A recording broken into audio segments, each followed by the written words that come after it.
Last but not least, we have the San Antonio Spurs. And my question here, is there a building block in San Antonio other than Dejounte Murray? Ton of intriguing players. Keldon Johnson, the energy that he brings crashing to the rim and serving as like a secondary scorer, really impressive. Jakob Poeltl, good defensive anchor. I think they should bring back Lonnie Walker. Devin Vassell showed that there was more juice to his game, especially in the second half of the season. You still have Josh Primo. Trey Jones emerged towards the back half of the schedule. Are any of them like building blocks? Because if they're not, that's an awful lot of good, not great players when there should be a little bit more urgency around a version of Dejounte Murray that hit like full-fledged stardom this last season. I am with you there. And it's probably an oversimplification to say Dejounte Murray can't be the best player on a championship team. There are like 10 players who maybe 10 that fit that bill. And so what the Spurs, I think, are tasked with are kind of finding Dejounte Murray's equal or someone who perhaps makes him the 1B. And so you're asking, is anyone on the roster going to come close to that? Think so. I think Vassell would have the best chance, and he would have to take sort of the Kawhi Leonard route of his offense really coming. We saw him get more ball screens after the trade deadline, but I don't know. And you could even argue just because he's more mystery box, like is Josh Primo have a better chance of being that player? All of which might be to say they don't have that player on the roster right now. And as much as it's the Spurs, I don't think you bank on them getting it at number 9. And that's just probably not. How do you build out from here? Because you could argue that they are a consolidation candidate. And we've seen, look, they've been a little bit more willing to make moves. The DeMar DeRozan sign and trade. They flipped Derek White at the deadline. They would be and I know Dejounte Murray tweeted this out, a Photoshop picture of Zach LaVine in his Spurs jersey and then deleted it. Respect to him for tweeting that out, though. They are a fun Zach LaVine team for me. I think you could argue they might need defense a little bit more, but they also don't have the level of shot maker that Zach LaVine is. And I'm talking about someone who's also flying around off the ball as well, because he's become like the quintessential dual threat, whereas he will hit these tough jumpers. And it's not even a dual. He's an every level scorer, basically, but it scales to both on the ball and off the ball. And they have a bunch of players who I think can score fine on the ball, can score fine off the ball. They don't have someone who can score on ball like Zach LaVine. And completely agree. And I think for the same reason, Bradley Beal, this is a sneaky fun landing spot for him. I would agree, but do you think, I guess you wouldn't care about going for quote unquote age when Zach LaVine's not that much younger than Bradley Beal, and Dejounte Murray's not exactly young anymore either. What you get into the issue of is that Zach LaVine has to want to leave. It feels like it would almost be easier to get Bradley Beal as much as he's come out and said he wants to be in Washington than LaVine, because the Bulls have sort of married themselves to wanting to win now.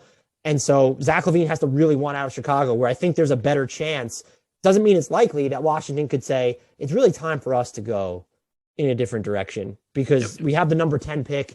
What are we supposed to do with that to build around you? And so that would be a super fun destination. My question, which I guess could fall under this umbrella as well, how do they use their cap space, which can, I think there's a chance that they end up having the most cap space in the NBA. They can get up to, if they really want to maximize it, like almost 30 million at this point. There's Orlando and Detroit and even Indy have the potential to get more, but they have to take additional steps to get there. They are the team, just based off like the extra step or that they would need to take to get like the actual max. If they decided to get rid of Zach Collins, or is this just, can we find a destination for Romeo Langford, move his money? Are they a team that would go after one of these RFAs? And I'm saying Miles Bridges or DeAndre Ayton. And I'd probably say no. Like, I don't think that they're going to like take a huge swing in free agency, and that would pertain to Zach LaVine and Bradley Beal as well, even if sign and trade possibilities are on the table. Yeah. I struggle to see any of those restricted free agents really working out for this team. And once you move past that level, Miles Bridges, are you going to throw a ton of money at him? And like, Charlotte probably really matches, right? They're I would trapped. think so. Yeah. And even if they did, I don't know that it really like elevates you as much as you need. What if Kyrie Irving or James Harden turn down their deals and look for new contracts? Feasibly, Irving is a good fit alongside Murray. I don't know what to make of Harden at this stage. Do you want to even deal with the headaches? Probably not. I can't imagine a rigid, disciplined system like San Antonio going after Kyrie Irving right now. But like the options are just so limited. This feels like one of those off seasons where like, congrats on having your cap space. Good luck using it next year. I do wonder if they could inflate the market on shorter term deals for some of like the second or third tier free agents. Like, could they be if they want Tyus Jones, or if you're looking at guys like Gary Harris who rebooted his value, or Victor Oladipo rebooted his value, or I guess you could throw a ton at like Jr. Colin Sexton. I don't know. I guess I don't mind his fit here, but they just feel so guard heavy. Where it's like, if it's Zach and then LaVine, like, why are you bringing back Lonnie Walker? Right, and so this would lead to the question of, if you're not, and it's fair to say that they're not, just because the options to, and we could talk about a consolidation trade. The question, who? Right. It's just Jeremy like, Grant. I feel like I am normally pretty good at spotting, even if it's not the obvious star or high end player that could want out next. And I just look up and down the NBA right now, and I'm like, I just don't see that guy. Maybe I'm too high on like every team or the situation that they're in. I just don't know who that surprise smack you in the face player is going to be. So what does leaning further into this rebuild? Because right now I call it a build. I wouldn't even call it a rebuild. Right. Another question would be, what does leaning further into it, if they want to do it, look like? Because like, if you're trading Jakob Poeltl and Josh Richardson, I think Jakob Poeltl makes you substantially worse. But I do get to the question of like, well, why are you moving Jakob Poeltl? He's so cheap, and you don't. Maybe he makes a lot in his next contract, but maybe he doesn't. He's not a player that I think you cry over should he leave for a ton more money. And the only way to actually lean further into it, and I don't think you do, and I'll make that clear, is, do you make Dejounte Murray available? Is he the player that we haven't given enough thought to?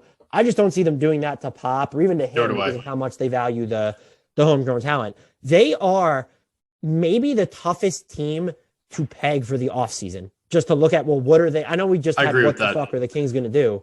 The Spurs are in a similar boat, albeit I would say, is it even a more enviable boat? I would say maybe. I think this is the byproduct of trying to skirt two eras. Like, you end up in this treadmill of slightly above mediocrity, where you're too good to get the high end prospects, but you're not good enough to really compete. And it's really tough to escape that. And I think the Spurs, maybe we're undervaluing some of the developmental projects on their roster, or maybe their ability to mine talent at a spot like number 9 in this draft. But I don't think it's fair to start asking those questions. They're like in a pleasant mediocrity right now, because they finally moved on from the post Kawhi era where they had DeRozan. It felt like they were even more trapped. So they're not stuck. I might argue the Kings are more stuck because of what they're going to have to do with Sabonis, his next contract, what they owe Fox. I think I would disagree, just because Sabonis and Fox give you higher upside than Murray alone does. I mean, that's probably fair. But the Spurs just, wouldn't you, the Spurs are built better to make the consolidation trade if an opportunity arises in Sacramento right now. Yes, absolutely. But I think there's a scenario in which Sacramento just breaks out. If Sabonis and Fox totally click, if Davion Mitchell explodes as a sophomore, Harrison Barnes is still there, you have some depth across the board.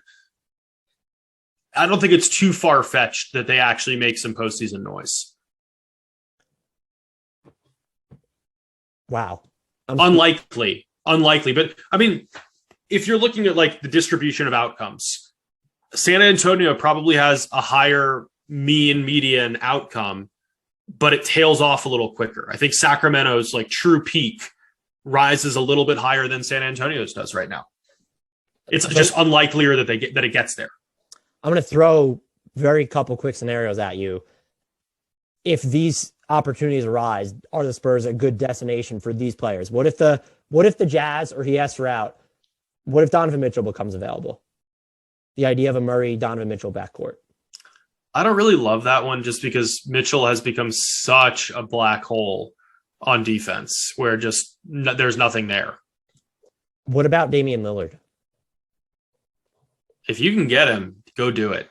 I'd say that about any team. I want to make it clear. I think this is a situation in Portland where they're going to continue onward until Dame says stop. And he hasn't said stop. But just if he becomes available, I wouldn't. I know he's older, but like I wouldn't mind the Spurs if you're keeping Murray as part of that. Let's see what Pop can do with Dame. We both already said yes to Zach LaVine and Bradley Beal. I guess that would mean. And look, that's like where I'm at with. I thought about what if things. Jeremy Grant. It's like, why are you calling Jeremy Grant a star right now?